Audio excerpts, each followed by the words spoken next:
안녕하세요. 바른투자 커뮤니티 주식부장송소 멘토를 맡고 있는 이빨톡톡입니다.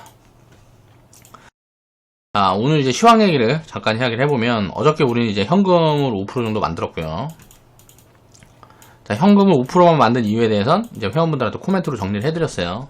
지금 시장이 이제 과열 부분들이 보여진다라는 코멘트들을 드렸는데, 오늘 시장이 조금 흔들렸어요. 시장이 조금 흔들렸는데, 이 내용을 짚어보면, 한은에서 이제 금리 인하를 했는데 거기에서 따라 나오는 코멘트들이 부정적이었다. 라고 이야기를 하는 사람들이 많은데 그냥 시장에 빠지고 싶어서 빠진 겁니다.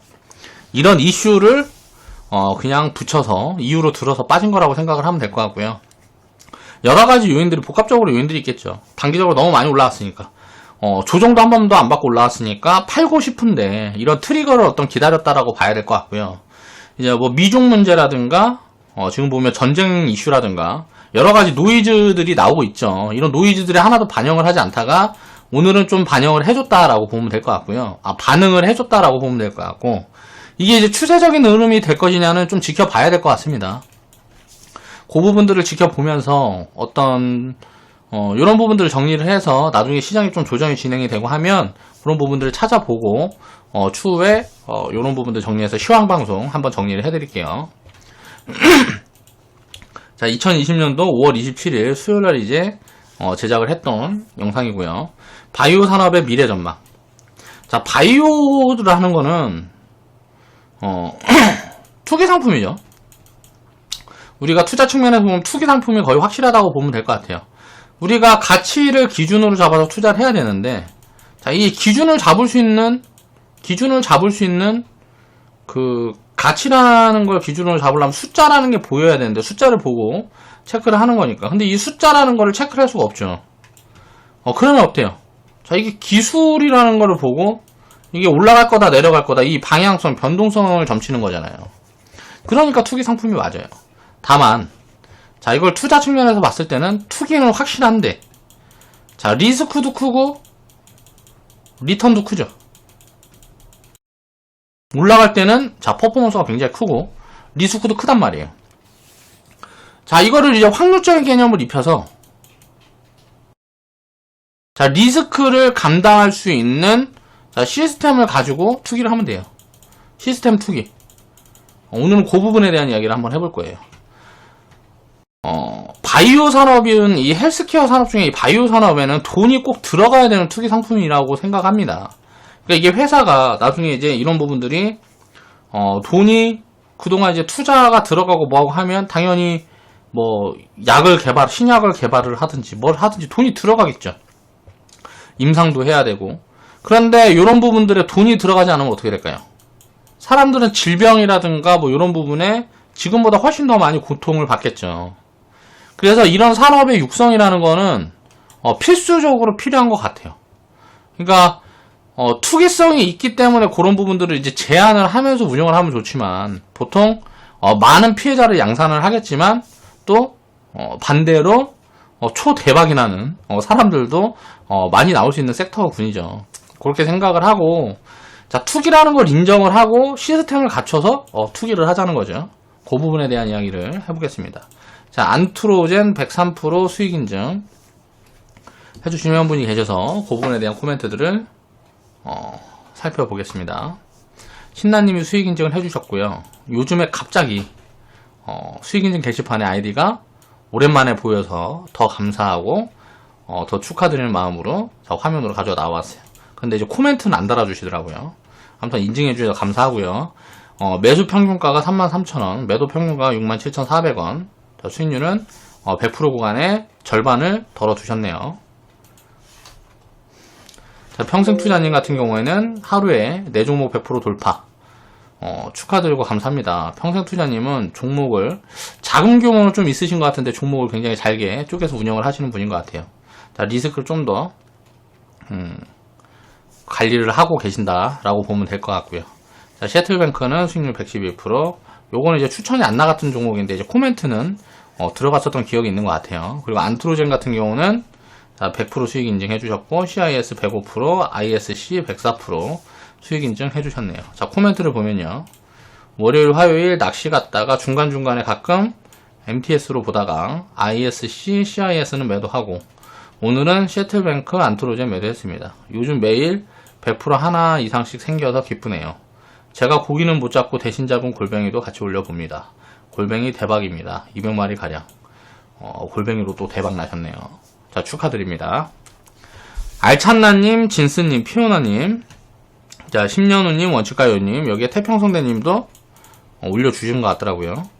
자, 수익 인증 해주셔서 감사드립니다. 그리고 나머지 모든 수익본 회원분들 감사드립니다. 자, 이제 내용을 좀 살펴보겠습니다. 대단한 것처럼 보여지지만 아직 아무것도 아닌 뉴스래요. 근데 사람들은 엄청나게 반응을 하게 되죠. 지금 이제 헬스케어 섹터는 살짝 조금 쉬어가는 흐름들인지 이게 조정이 진행되는 흐름들인지 모르겠지만 그런 흐름으로 진행이 되고 있는데, 개별 이슈로 이제 최근에 우리가 담아뒀던 종목들 중에 튀어오른 종목 중에 하나죠. 최근 뉴스를 한번 살펴보면 2020년도 5월 20일 당뇨병성 족부궤양 치료제로 개발하고 있는 ALLO ASC SHET에 대해서 이게 뭔 말이야. 아무튼간 왜 이렇게 어려운 이름을 붙이는지 모르겠는데 전부 뭐 이름이 이래요. 무슨 약에 대한 약 이름이 이렇단 말이야. 이게 뭔 소리야. 아무튼간 미국 식품의약국 FDA로부터 재생의약 첨단 치료제 지정을 받았다. 이걸 RMAT라고 그러나 봐요. 자, 회사 측은 이게 치료제가 없는 이제 신약이라서 발목 절단 위험이 매우 높은 당뇨병성 족부궤양에 대해서 줄기세포 치료제 최초로 이제 요런 걸 획득했다. 라고, 이거는 굉장히 가시적인 성과다. 라고 언론 플레이를 하고 있는 거고요. RMAT, 자, 이거 뭐야, 재생의약 첨단 치료제 지정이 뭘 뜻하는지 그 부분을 보면 FDA의 패스트 트랙과 혁신의약품 지정 시 받은 모든 혜택을 포함한다. 자, 신약을 개발하는데 어떤 혜택을 준다라는 소리고요. 당뇨병성 족부궤양은 대규모 시장을 갖는 유병률이 높은 질환이라는 점에서 의미가 크다고 회사 측은 전했다. 회사가 한 말입니다. 자, 판매 허가 신청 시 우선 심사 혜택을 적용받고 FDA와 상시 교류를 통해 시판허가 심의기간 단축 및 품목 허가 가능성이 업됐다. 라는 이야기가 나왔는데요. 미국에서는 지금 그러니까 결과론적으로 이상 진행 중인 것 같고요. 이게 이제 임상 과정에서 FDA에다 자문을 구할 수 있는 그런 어떤 혜택이 있는 것 같아요. 그래서 그런 부분들이 굉장히 좀 부각을 받고 있는 거고, 한국에서는 이게 3상 진행 중인 걸로 알고 있고, 3상 다음에는 이제 시판이니까 그렇게 진행이 될지는 이제 지나봐야 되겠죠. 자, 이런 것들도 보면 이게 임상이 성공을 하고 실패를 하고, 우리는 이제 돈이 들어가 있는 거라서 사람들은 그렇게 생각을 해요. 실패를 하면 자, CEO가 사기꾼이고 죽일 놈이고, 이게 성공을 하면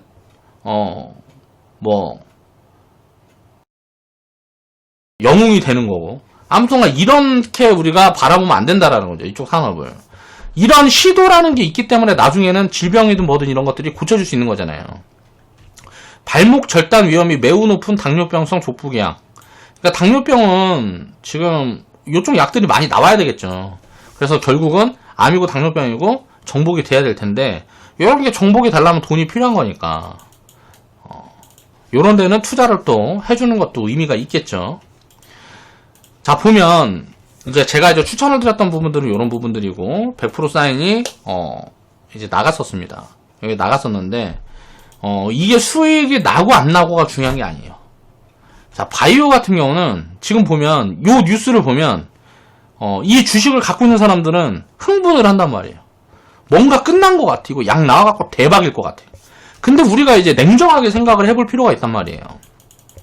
지금 2상이고 3상인데 이게 만약에 예를 들어 출시가 된다 그래가지고 이 당뇨병의 족부궤양 여기에 대한 수요가 얼마나 되는지, 또 약가가 얼마가 책정이 될지, 또 이런 것들이 수익성이 얼마나 있는지, 그동안 투자금은 얼마인데 이익으로 돌아올 수 있는 부분들이 얼마나 있는지, 그런 숫자를 체크할 수 있는 부분들이 불가능하단 말이에요.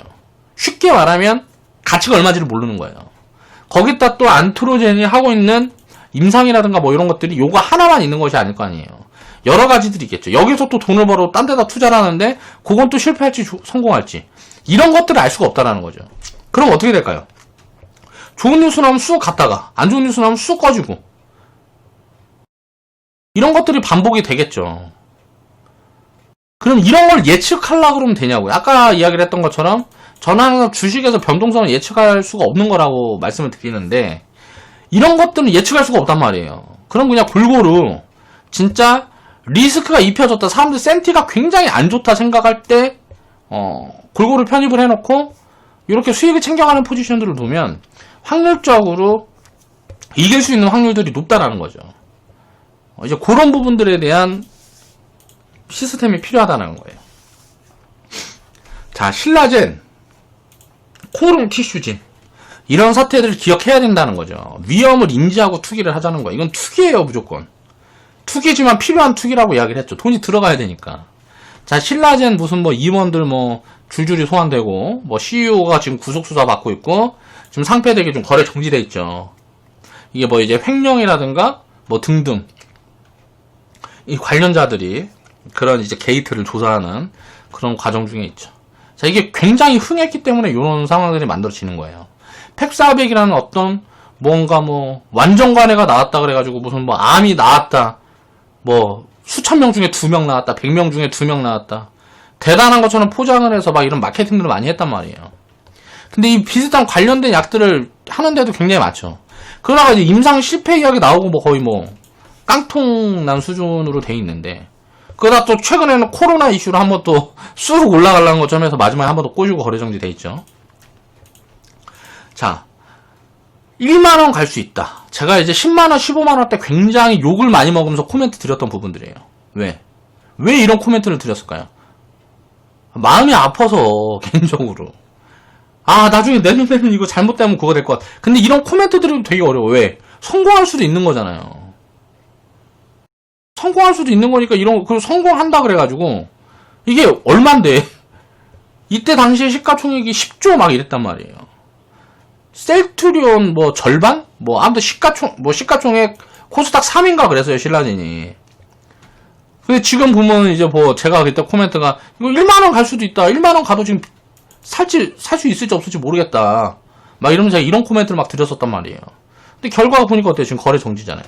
내가 자랑하려고 그러는 게 아니고 이런 리스크를 항상 생각을 하고 비중 관리를 해야 된다는 거예요. 몰빵한 사람들은 다 지금 이거 한감각이잖아요, 이거. 그러니까 하지 말라는 거죠. 이렇게 되면 뭐 여기에다가 그래갖고 이거 약 하나 성공하는데 내 인생을 걸 필요는 없잖아요. 그런 사람들이 너무 많다라는 거죠. 코롱 티슈진도 저는 이제 이때 추천을 드렸습니다. 신라젠은 굉장히 안 좋은 얘기 했는데 얘는 왜 추천했을까요? 이거 약을 팔고 있으니까. 팔고 있다는 건 어느 정도 검증이 된 거니까. 거기다가 이게 이제 숫자로 계산할 수 있는 부분들이 있었거든요. 그래가지고 제가 이제 회원분들한테 그때 얘기한 게 숫자로 이제 기술 수출에 대한 그런 부분들이랑 이게 약을 지금 팔고 있으니까 거기에서 약을 팔게 됐을 때 로얄티가 어떻게 들어오는지 그런 부분들을 계산을 해보니까 이 가격 비싸지 않다.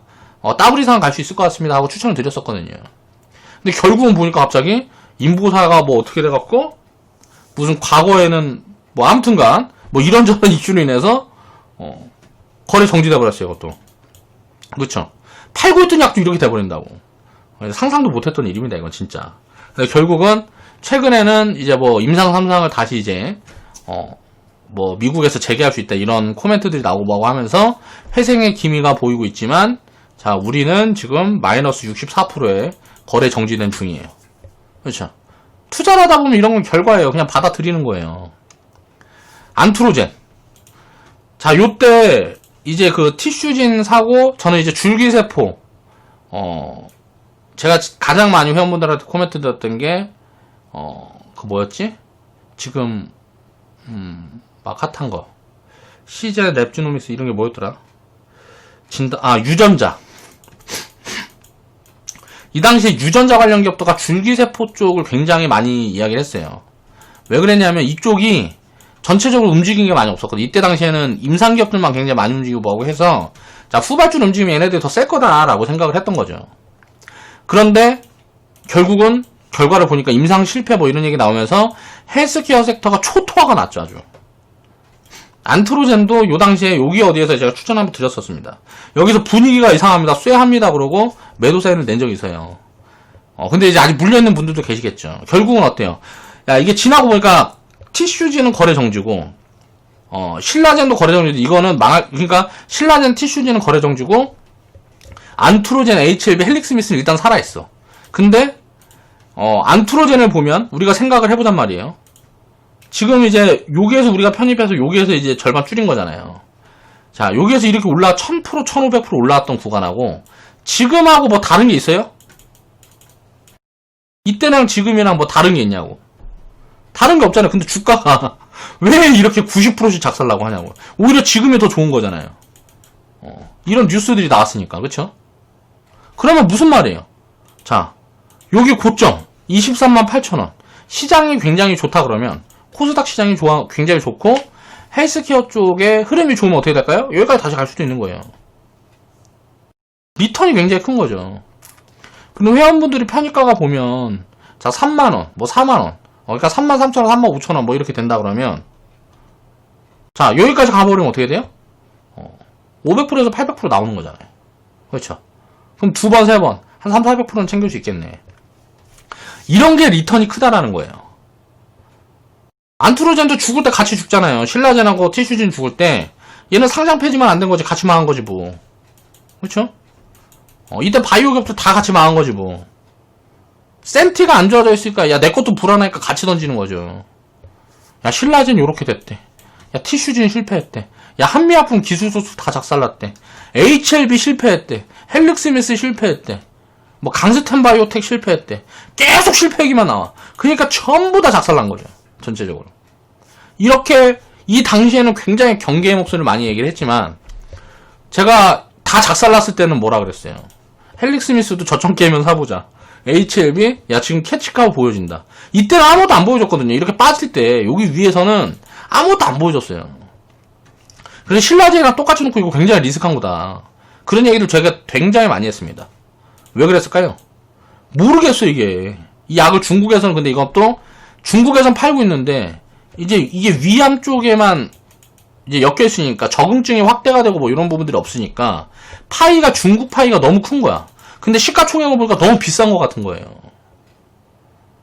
그러니까 중국이 전 세계 60% 70% 이제 위암 환자의 그 정도를 점유를 하는데 거기에서 나오는 돈을 보니까 그만큼 이거 임상 성공해서 그만큼 번다 그래. 이게 임상 성공해서 약을 출시한다 그래도 이 정도 가치를 받는 게 맞는가?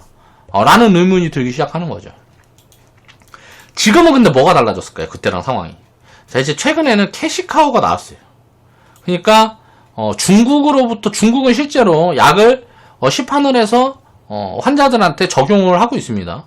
그리고 위암 쪽에서는 거의 지금 3차 치료제로, 이게 3차 치료제 중에, 굉장히 효율이 좋게 나와서, 뭐 2차 치료제로 올라가려는 뭐 이런 것들도 보여주고 있어요. 그리고 다른 암에서는 1차 치료제 임상을 뭐 도전한다 뭐 이런 이야기들이 있는데 요거 대박이면 대박이거든요. 이거 1차 치료제는. 그러니까 이런 것들에 대한 기대감들이 있는데 자 기존에는 어때요? 망할 위험이 항상 있었단 말이에요. 그래서 굉장히 리스크했는데 이제는 중국에서는 실질적으로 항서제약이 돈을 벌고 있으니까 거기에서 로열티를 받게 되면 넥슨처럼 우리나라 넥슨도 보면 우리나라에서 뭐 게임이 있는 게 뭐 있어요. 다 망한 거지 뭐. 던파 뭐 그거 갖고 돈 얼마나 벌겠어요. 중국으로 들어가서 로열티를 1조씩 받는 거잖아요. 그런 캐시카우가 들어가 있기 때문에 지금은 리스크가 작다라고 생각을 하는 거예요. 그 약에 갑자기 어떤 문제가 생기지 티슈진처럼 갑자기 팔고 있다가 뭔가 문제가 생기면 모르겠지만 그런 부분들이 나오지 않는다라 그러면 이거는 장기적으로 나쁘지 않다라고 생각하는 거죠. 그래서 여기서는 이제 추천 얘기를 한 거예요. 이것도 HLB도 보면 어때요? 처음에 임상 실패 이야기를 했죠. 그래갖고 여기서 완전 작살났다가 갑자기 뭐 조금 있다가 임상 성공이래. 이게 무슨 말이냐고. 임상 실패라 그랬다, 임상 성공이라 그랬다. 헬릭스미스도 마찬가지죠. 똑같이 뭐 이렇게 됐죠. 메지온도 그랬습니다. 찌라시에도 막 주가가 이렇게 파동이 나온다고. 내가 이런 말을 이렇게 길게 하는 이유는 뭐예요? 자, 리스크라는 걸 인지를 하라는 거예요. 위험이라는 걸 인지를 하고 자, 사는 순간부터 그런 생각을 해야 돼요. 이거는 깡통 날 수 있다. 다른 종목들 사는 것보다 바이오 기업들 사는 거는 깡통 가능성이 더 크다. 라고 생각을 하고 투기를 하라는 거예요. 확률적으로 접근하면 이길 수 있으니까 이것도. 자, 그럼 어떻게 확률적으로 접근을 해야 되느냐. 자, 제가 투기 운영 시스템까지 갖다가 이야기를 하게 됩니다. 자, 장기적으로 수익 확률을 높이라는 거죠. 진짜 중요한 부분들은 이거는 일정금을 굉장히 꼭 유지를 해서 운영을 해야 돼요. 일정한 금액을. 자, 한 번에 10개 종목을 투자를 하든 20개 종목을 사든 10개 종목을 사든 5개 종목을 사든 이게 중요한 게 아니고 계속 앞으로 투자를 해나가면서 자, 매매를 10년 동안 이래도 100개를 하든 1000개를 하든 계속 할 거 아니에요. 뭐 10년, 20년 동안. 바이오 기업들도 계속 새로 나오고 뭐 기존에 있던 기업들도 이슈가 이렇게 됐다 저렇게 됐다 하고 하니까 그러면 그동안 매매 성과들을 다 합했을 때 수익폭을 최소 100%는 취해야 리스크가 준다는 거죠. 이런 거 여기에서 신라젠 같은 거 어디서 샀든지 간에 여기서 샀든 어떻게 됐든지 간에 지금까지 갖고 있으면 어때요? 어차피 깡통이잖아요. 이게 만약에 상장 폐지가 된다고 가정하면 상장 폐지가 안 되면 어떻게 될지 모르겠지만 그러면 이때 15배 막 이렇게 올라갈 때 보면 요럴 때 한번 챙기는 기회들이 잡힐 수 있는 거고 요럴 때 만약에 샀다 그러면 깡통이 났겠죠. 이거랑을 더하는 거예요. 이럴 확률도 있고 이럴 확률도 있다라는 걸 인지를 하는 거죠. 그럼 먹을 때 리턴이 크니까 조금 많이 먹어버리면 이기는 거란 말이에요. 이 확률이 50%만 돼도 해볼만 하다는 거죠. 다른 이제 제조업이라든가 이런 섹터들은 리턴이 이렇게 크게 안 나와요. 그러니까 나오긴 나오는데 한꺼번에 우르르 움직였다 막 10년씩 쉬고 이러지. 바이오 같은 기업들은 몇 년만 해도 지금 보면 어때요? 자, 얘네들 다 바닥에 있어도 바이오 종목 중에 지금 셀리버리나 지금 알테오젠이나 이런 것들 보면 막 멀리 날아가고 있잖아. 최근에 보면 뭐 매드팩토라는 종목도 괜찮더만. 이런 흐름들이 계속 순환매가 돌면서 돌아갈 가능성이 높다란 말이에요. 바이오 같은 경우는. 그러니까 센티가 굉장히 안 좋아서 다 죽는다라는 이야기들이 나오면 골고루 편입을 해놓는 거예요. 그리고 여기처럼 다 흥했다. 뭐 그리고 보니까 뭐 바이오 기업들 중에 밑에 깔려있는 게 없어. 다 위에 있어. 요럴 때는 많이 수익을 챙겨놓고 그런 식으로 운영을 해야 된다는 거죠.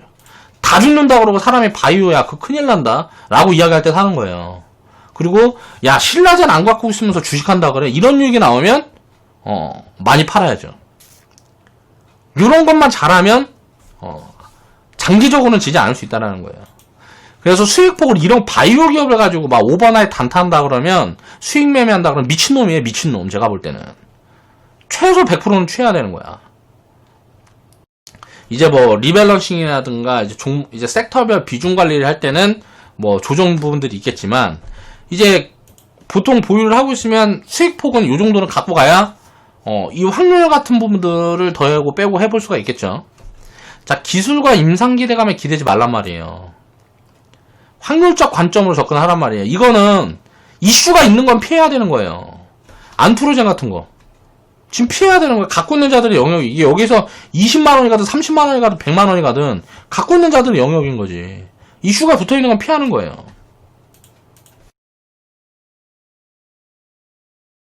이슈가 있는데 아직 무언가가 부각이 안 된 것들을 찾는 거예요.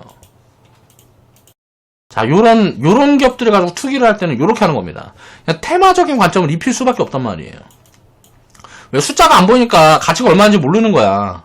아무도 몰라요, 아무도. 회사 CEO도 모른다고. 그러니까 어떻게 돼요? 돈이 들어갔다 나왔다 지랄 연병을 한단 말이에요. 그러다 보면 변동성이 클 수밖에 없고. 자, 바이오로 단타 오버나잇? 이거는 결국은 언젠가 깡통 납니다. 수익을 막 내다가도 결국은 언젠가 깡통 날 수밖에 없는 구조예요. 바이오 몰빵? 자, 하나님의 은혜가 있어야 생존이 가능합니다. 자, 기도 열심히 하시고요. 그러니까 이런 것도 절대 하지 말라는 이야기를 하는 겁니다. 자, 관리를 해서 운영을 하면 자, 리턴이 굉장히 크기 때문에 성과를 낼 가능성이 굉장히 높아요.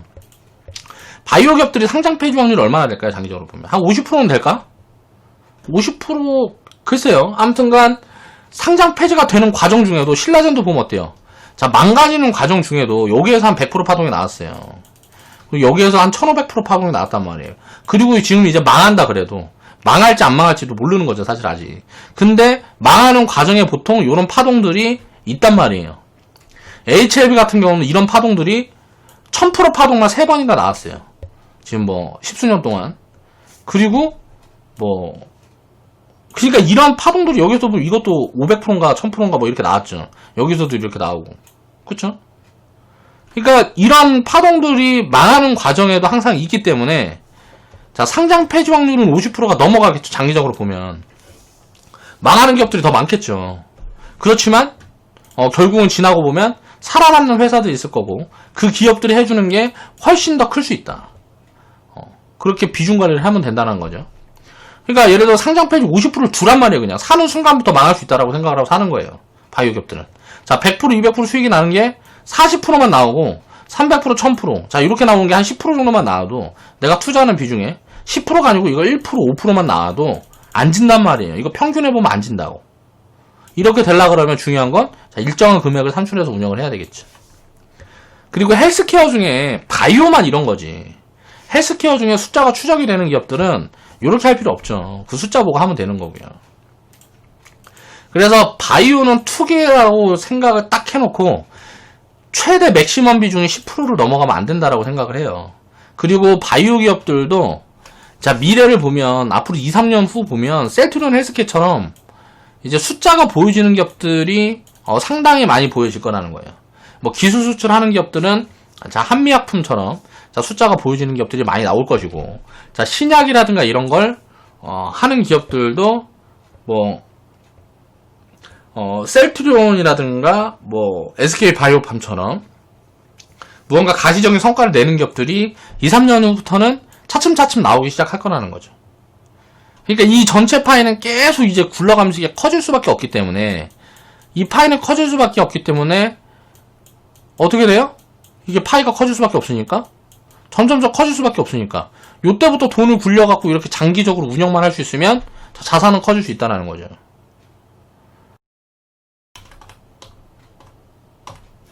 모르겠어요. 제가 생각하는 부분들은 그렇습니다. 그래서 바이오라는 거는 자, 투기라는 거를 인정을 하고 해야 된다고 생각을 해요. 바이오 섹터라는 거는. 자, 시스템을 갖춰가지고 운영을 하라는 거죠. 바이오 산업의 미래 전망 같은 경우는 좋을 수밖에 없겠죠. 그렇지만 좋은 기업들은 그렇게 많지는 않겠죠. 과거에 IT 산업이 시작할 때 자, 삼성이 애플이 구글이 마이크로소프트가 아마존이 굉장히 흥했죠. 우리나라로 보면 뭐 카카오도 있을 것이고 네이버도 있을 것이고 다 이렇게 뭐 아무튼 흥하는 기업들이 많이 나왔지만 이게 처음에 산업이 시작할 때는 닷컴 버블이라는 게 생겼어요. 닷컴. 결국은 어떻게 됐어요? 망한 기업들이 훨씬 많겠죠, 숫자로는. 그거 다 잡아먹은 거예요, 여기에서. 나중에 우리가 바이오 기업들 중에 투자하는 기업들 중에 자, 요런 기업들을 갖고 있으면 되는 거예요, 그냥. 셀트리온 헬스케어도 마찬가지죠. 2008년도에는 개잡주였어요, 셀트리온도. 그러니까 이런 것들을 이해를 해보면 자, 산업의 생태계를 이해를 하고 절대 무너지지만 않으면 나중에 우리 포트폴리오 안에서 내 포트폴리오 안에서도 바이오 기업 중에 숫자가 찍히는 진짜 공룡 기업이 있을 수 있단 말이에요. 그래서 합리적인 투기를 해서 운영을 하고 수익에 대한 기준과 자, 운영 시스템에 대한 기준을 잡아놓고 해야 목숨을 부지할 수 있다라고 생각을 해야 된다는 거죠. 자, 오늘 방송 마무리하겠습니다.